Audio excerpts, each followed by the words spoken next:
I plan on starting from the person with the most defined stronghold. So, let's go to the library. Lisa should be there. Stronghold? That's an, interesting word to use. Maybe den? No, that's even worse. How about layer?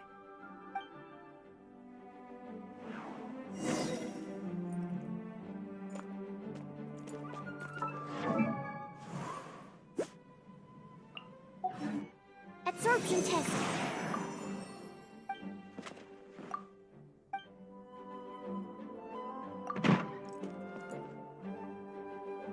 Here we are, Lisa's lair.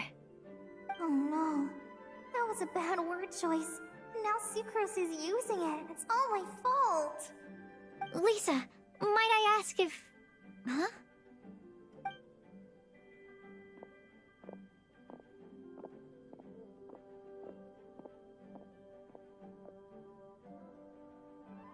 Sucrose.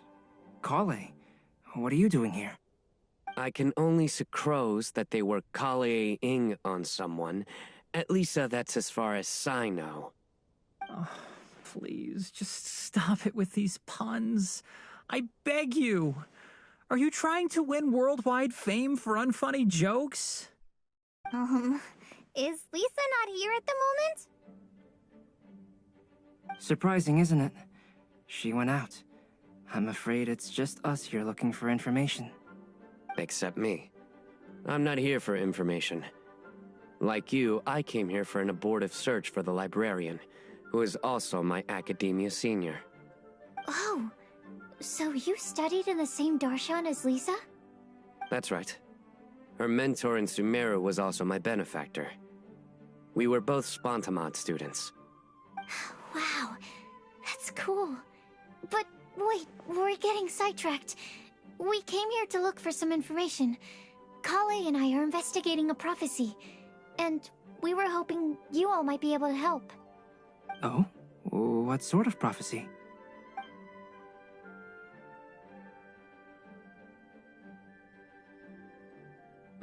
I see.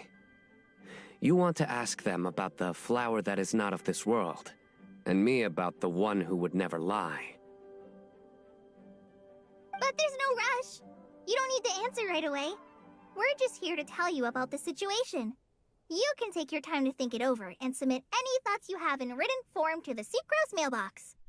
The Sucrose mailbox? Yep. I was thinking about it on the way. And although they seem like trick questions, there's a lot to mull over once you get down to the details. A quick answer off the top of your head might not go into enough depth. So, I decided to place a mailbox next to the alchemy crafting table. Everyone can submit their written answers there when they're ready. We don't have to call it the Sucrose mailbox, though. It could just as well be called the Sucrose and Collei mailbox. Or even the Sucrose, Collei, Traveler, and Paimon mailbox. I think in this case, we can just go with your quick answer off the top of your head. Sounds like a good solution. Certainly more reliable than verbal discussion alone. Agreed. Certainly when it comes to discerning whether someone is a liar or not, you cannot simply take them at their word. Understood. Once we've had a look into it, we'll place our replies into your mailbox. Thank you all so much. Okay, let's tick them off the list and carry on working our way down. Already done.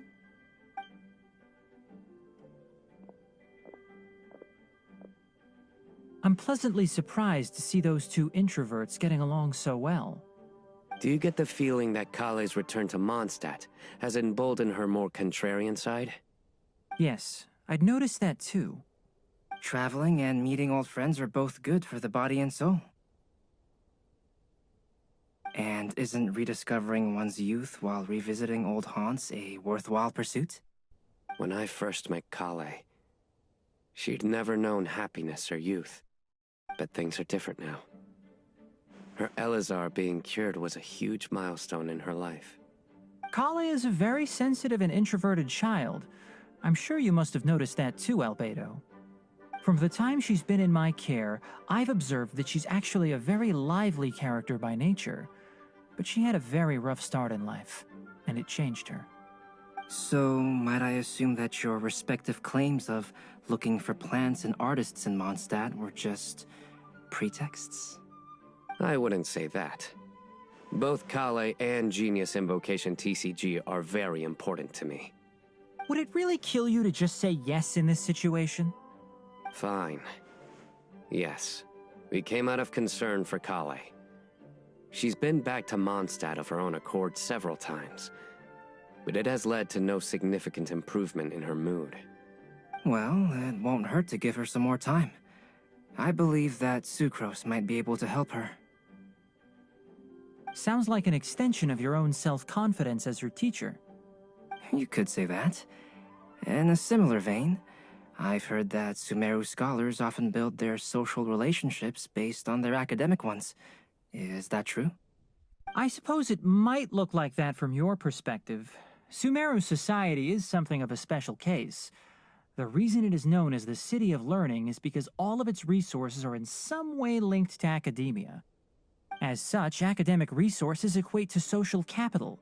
It is not unheard of, for example, for people to build a family in order to pursue further studies. But the relationship between the three of us is not an academic one turned social. We've never even worked on a paper together for starters. Oh, so the academic paper is the nexus of the academic family. Interesting. I would think of us more as siblings. An equal and pure relationship, unaffected by academic considerations. As much as I'd prefer not to admit it, that statement is not inaccurate. I can understand that position. I have a younger sister myself, and it's only natural for me to be protective of her.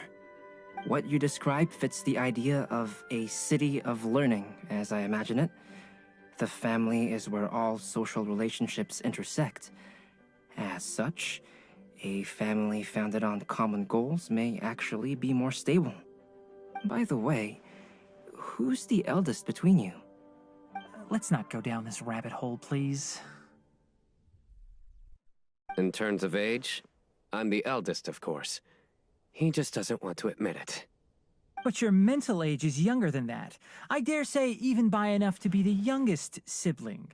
Perhaps I could bring Collei into this happy family to be your elder sister. No. You will never see me admit to being the youngest sibling. Except perhaps as a last-ditch effort to turn the tables in a game of cards.